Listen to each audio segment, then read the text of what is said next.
There are stories of weapons that existed long ago during what's mostly now known as the ancient times that were so powerful they could level entire cities to the ground.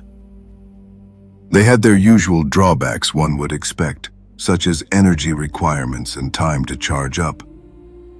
But they were useful as deterrents against those with hostile ideas in their hearts, though not very efficient if they had to be deployed by themselves in combat. The most effective weapons were the smaller scale ones that could do enough damage to one or more individuals that could be easily carried and used behind cover. It sounds like the traditional crossbow we all know nowadays, does it not?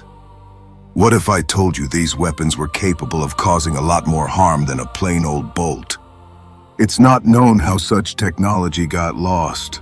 Some say the Skeleton Rebellion had all blueprints and designs destroyed to gain an advantage, but then why not memorize how to make and use them?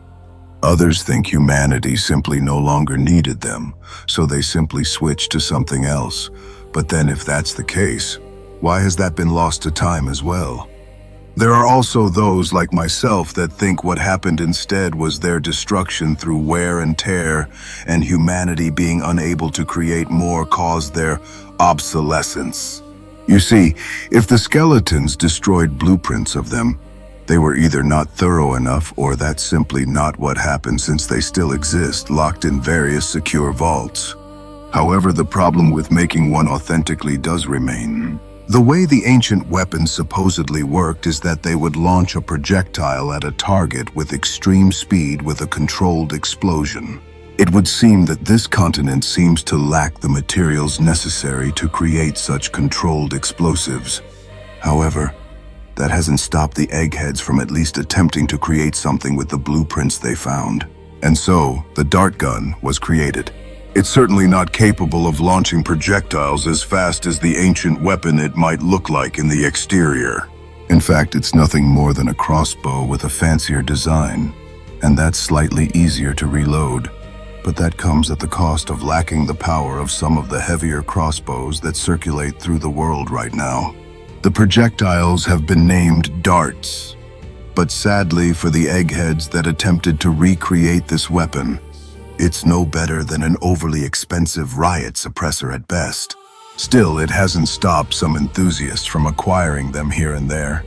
I confess some of their designs can make them look like intimidating instruments of war. But it's sad to see the results be so disappointing.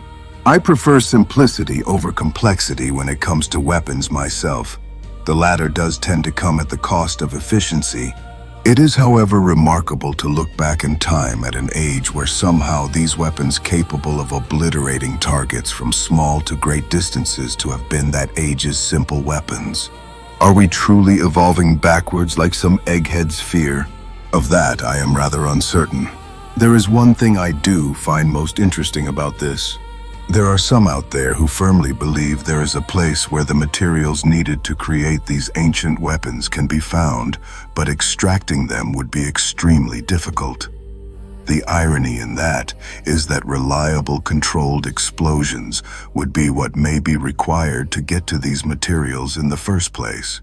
Or at least that's what they say. If that were true and someone were to somehow manage it and produce these weapons once more en masse, it might just change warfare forever.